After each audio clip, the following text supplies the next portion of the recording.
આજના સમયમાં લોકો પોતાને ટ્રાફિકના નિયમોનું પાલન કરવું ન પડે તે માટે અવનવા કિમિયા શોધતા હોય છે અને પોતાનો જીવ પણ ક્યાંક ને ક્યાંક જોખમમાં મૂકતા હોય છે.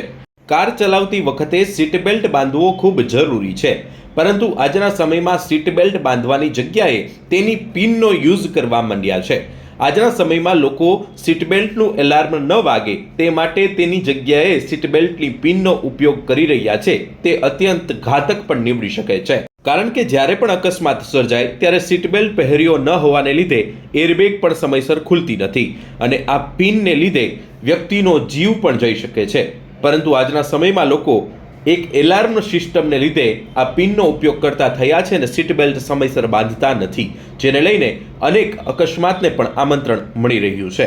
ત્યારે જૂનાગઢ ડીવાયએસપી હિતેશ ધાંધલિયાએ વાહન ચાલકોને પોતાનો જીવ જોખમમાં ન મૂકવા માટે અપીલ કરી હતી.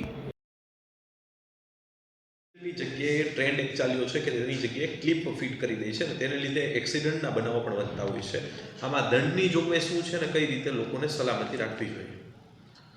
હાલમાં જ્યારે 1 જાન્યુઆરીથી લઈને 31મી જાન્યુઆરી સુધી માર્ગ સલામતી મહિના તરીકે જ્યારે રાજ્ય સરકારે જાહેર કરેલ હોય, તેવા સંજોગોમાં આપણે જે રીતે વાત કરી કે સીટ બેલ્ટની બદલે જે કાર મેન્યુફેક્ચરિંગ કરતી કંપનીએ જે એલાર્મ સિસ્ટમ ગોઠવેલી છે, તો તેનો જે અવાજ ના આવે તેને ધ્યાને રાખીને કેટલાક જે છે કાર ચાલકો તે એક ક્લિપ રાખે છે અને આ સીટ બેલ્ટ જ્યાં સેટઅપ કરવાનું હોય તેની બદલે આ ક્લિપનો ઉપયોગ કરતા હોય છે. પરંતુ એક તમે જે 2 મિનિટ કે 3 મિનિટ માટે જે એલાર્મ છે તેને તો એવોર્ડ કરી શકશો એનાથી, પરંતુ એ જે હેબિટ એટલે કે જે આદત પડી જાય છે તે ઘણીવાર ખૂબ રિસ્કી થઈ જાય છે. કાર એક્સિડન્ટના જે રોજના સ્ટેટ લેવલના ખૂબ બનાવો બને છે અને અકસ્માતમાં જ્યારે આવી ક્લિપ લગાવેલી હોય છે તો તેવા સમયે એરબેગ સમયસર ખુલતી નથી અને તેને લીધે છે એ જે ચાલક છે તે અથવા તેના પરિવારના સભ્યો કે મિત્રો જે કોઈ પણ હોય તેમના જીવ જવાના દુઃખદ અને કમનસીબ ઘણા બધા બનાવો સતત બની રહ્યા છે.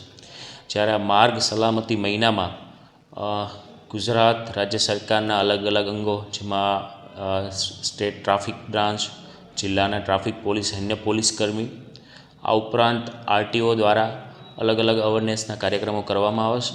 તો આ સંજોગોમાં માત્ર પોલીસના દંડથી કે સીટ બેલ્ટનો દંડ આપવામાં આવશે એટલા પૂરતું જ્યારે પોલીસને જોઈ અને સીટ બેલ્ટ પહેરવામાં આવે છે, અધરવાઇઝ તો ક્લિપ નાખવામાં આવે છે જેથી કરીને આ એલાર્મ વાગે નહીં.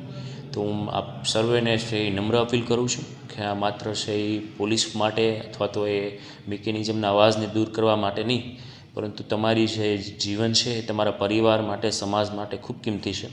તો જ્યાં સુધી આ હેબિટ પાડવામાં નહીં આવે કે જ્યારે સીટ બેલ્ટ બાંધવો ફરજિયાત કરવો જોઈએ. અત્યાર સુધીમાં જૂનાગઢ જિલ્લામાં ટ્રાફિક બ્રાન્ચ દ્વારા સીટ બેલ્ટના કુલ 992 કેસ કરવામાં આવેલા છે, જે ખૂબ મોટો આંકડો છે. જ્યારે હાઈવે ઉપર ગાડી ખૂબ સ્પીડમાં જતી હોય ને ઓચિંતા જે અકસ્માતો થતા હોય છે, તો આવા સંજોગોમાં સીટ બેલ્ટ નથી બાંધતા તેને લીધે છે એ વેઠવાનો સમય આવે છે.